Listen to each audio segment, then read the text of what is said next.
56 for the win. Right hash. Snap. Hold. Kick. Kick on the way.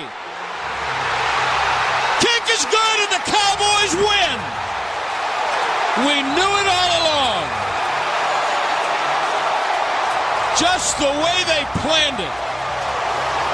Zerline from 56 for the win. You're listening to BetQL Daily, presented by FanDuel Sportsbook, with Joe Ostrowski, Joe Giglio, and Aaron Hawksworth from BetQL. We didn't get the points as expected between the Cowboys and the Chargers. Goes way under the 55, but we did get the Dallas Cowboys going on the road and winning as an underdog over the weekend. Cowboys over the Chargers 20-17. Welcome back in BetQL Daily. Joe Ostrowski, Joe Giglio, Aaron Hawksworth with you. And if you haven't been paying attention, it's Ryder Cup week. So let's talk about the Ryder Cup. And, of course, his Chargers, our buddy Jeff Feinberg at GFeinberg17 on Twitter. Mayo Media Network also does stuff for Odds Checker. How you feeling, Jeff? I'm doing great, Joe, until I had to hear that clip. Now my blood is boiling again. Hey, Jerry Jones is an important man, and that stadium wouldn't exist without him. We could talk about that in a few minutes.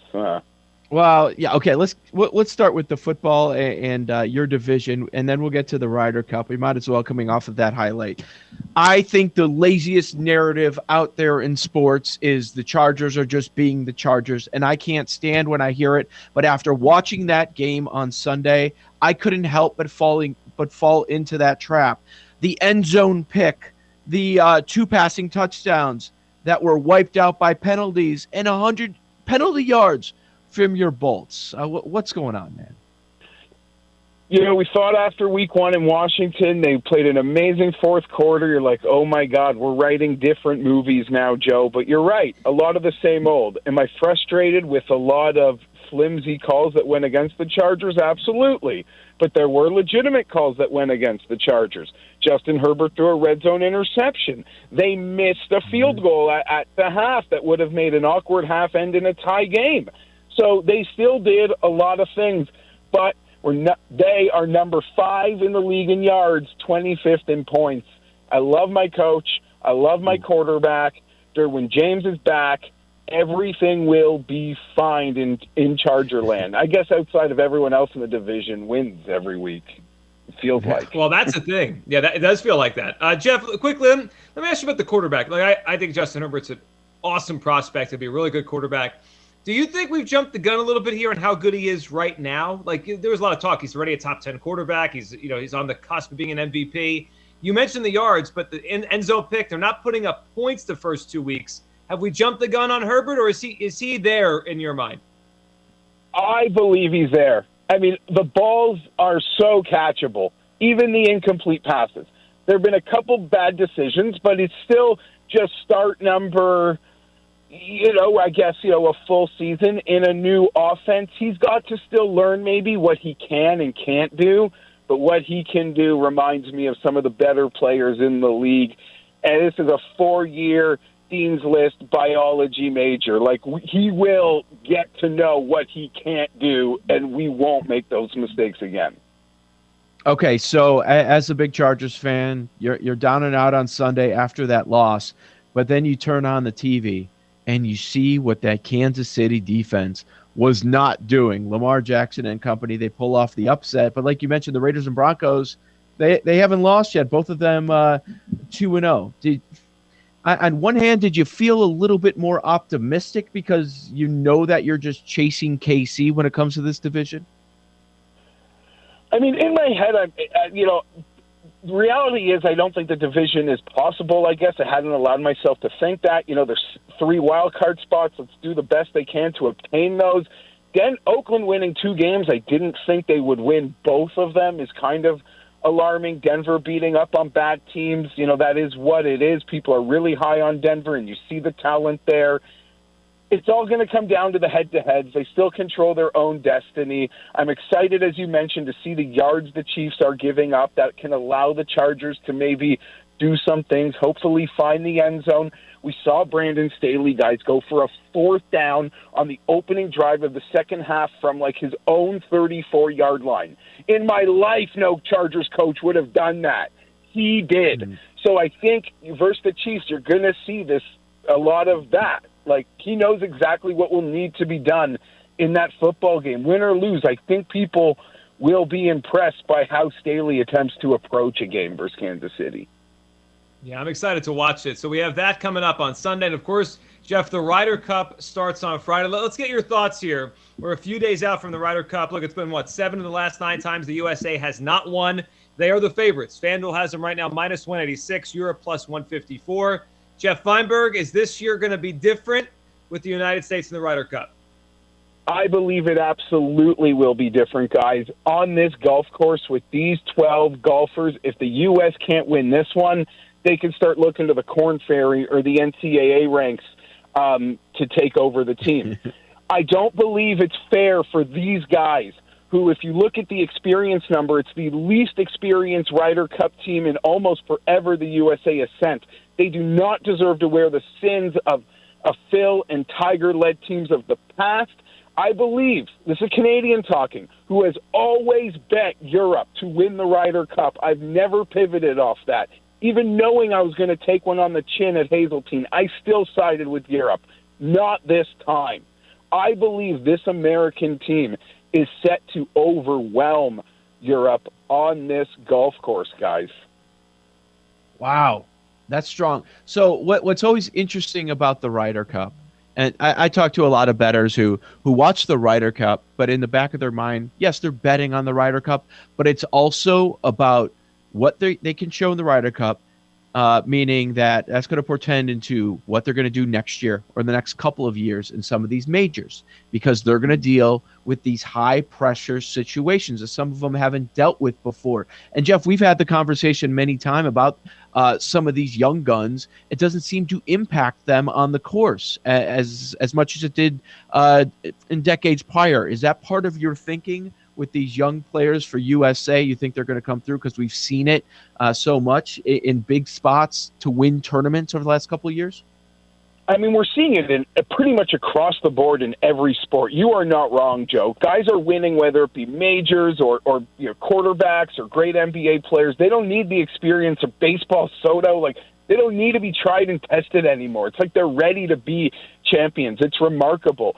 For me, I just feel like it's this new age of USA golf. I could make a case there's not a sport in the world that the U.S. is more dominant in than the sport of golf. If you look at the top 10 in the world, they don't have that many top 10 basketball players in the world or baseball players in the world. Swimming might be the only sport in the world, in my opinion, that the U.S. could claim it's as dominant, equal dominance to golf. I believe this young group of guys are ready to change the script. Jordan Spieth, Justin Thomas, they're taking the leadership role on it. They even were involved in roster decisions, as I believe, and some of the controversial ones. There's just a new influx. I believe they are ready to flip the script on this entire event. This episode is brought to you by HP Plus. In a world full of smart devices, shouldn't your printer be smart too? It is with HP Plus. These printers know when they're running low, so you always get the ink you need delivered right when you need it. Plus, you save up to 50% on ink, so you can print whatever you want, as much as you want, anytime you want. Huh, that is pretty smart. Get 6 free months of instant ink when you choose HP Plus. Conditions apply. Visit hp.com/smart for details. Jeff, all right, so how are you playing this year? USA is obviously your pick, and you feel strongly about it. How about some of the individual golfers? Who would you pick? Top American? Like, who's leading the way here? When you picture this course, picture how this weekend plays out, where are your bets coming in for the Ryder Cup individually? Individually, I got having to make content. I got some picks out there early. I played Xander Schauffele at plus 18-1 to be the top overall point scorer and 8-1 to be the top U.S. point scorer. But for this market, guys, I need to wait till Thursday night. If I see things on Thursday night in those Friday morning matches, that changes everything. If for some reason that people don't expect, but Bryson DeChambeau gets sent out Friday morning, that will allow him to get hot and play every match, and they don't care about the format. There's 5 sessions. I don't want to bet a guy to be top overall player if he is missing 20% of the sessions. If I see a guy like Tony Finau, who got 3.5 points in Paris in a disaster week for the Americans, if he gets rostered on Friday morning, I'm seeing 25-1 to him to be the top point getter. So these are bets that I really want to wait for those Friday morning rosters to be laid. But I do have some interesting options to bet the U.S. in different markets. Anything on top Euro score? You said you're betting Schauffele on the U.S. score. What about European? For Europe, it's the Casey at 10-1 I would look at, and Hovland in that 7-8-1. Hovland is so important this week for Europe. Just as an example, if Victor Hovland isn't amazing, they have no chance. Colin Morikawa can do nothing, and I don't think it would matter to the Americans. And we would probably put them almost on a, despite Morikawa's, great individual success, I think we'd all rank them as pretty close, like amazing young players who are part of everything going forward. One guy needs to be everything, the other guy can do nothing. Like, that's how different these two teams are. Jeff, Whistling Straits, our course this weekend. Thoughts on the course? Do you think it will play into or against any of these particular golfers? It's between this roster the U.S. has set up and this golf course. It sets up perfectly for them, guys. It absolutely does. I understand betting the Americans to win the Ryder Cup. It's a 3-day event. Like, to us sports fans, Joe, we could bet a minus 180 money line, but it's got to be over in 3 hours, not 3 days. We're not cricket fans, okay? But let me give the football fans something to chew on. USA to win day 3 singles. After John Rahm, the 10 next best official world golf ranking players are American. I have bet this at minus 140. I would play it anywhere up to minus 160. You can make any permutations you want how those 12 singles matches will be made head-to-head. The Americans will probably be favored in 10 of those matches. Take that to your football card on Sunday. We all love Europe and their ability to play great team golf, and I can't deny it. But on this golf course, it's long, it's difficult, it sets up for these Americans' ability to just bomb and gouge it, and I don't see how they could lose day 3 singles, 12 head-to-heads. BetQL Daily, Joe Ostrowski, Joe Giglio, Aaron Hawksworth, our guest, Jeff Feinberg, at GFeinberg17 on Twitter. A couple other props I was taking a look at. Top rookie, top American rookie, top European rookie. Any interest in any of those? I think, again, especially with the European one, I mean, Hovland seems like he is going full go here, guys. The Europeans are going to have players stapled to the bench, like as limited sessions as they possibly can, and they are going to run probably the same 4 or 5 guys out in 5 sessions. That's just how their roster is constructed. You know, I've said Stricker's got 3.5 mulligans because they've got 3.5 Lee Westwoods. I'm pretty confident in this, but if a guy like Shane Lowry we see on Friday morning gets paired with Rory McIlroy and say this all-Ireland pairing, we know Rory always goes 5. That allows them to get or play well, and Shane Lowry to just ride those coattails and the Rory McIlroy points. We can move faster than the books on Thursday night. There's a football game. We will be able to move faster than the books to move these markets when we see those pairings out. So a guy like Colin Morikawa, people are wondering, is he hurt? Is he not hurt? What role does he have? He's being forgotten in some of these markets, the rookie market. If he's out there Friday morning, that allows him to get hot and be that great player we know he's been and maybe play the whole freaking way.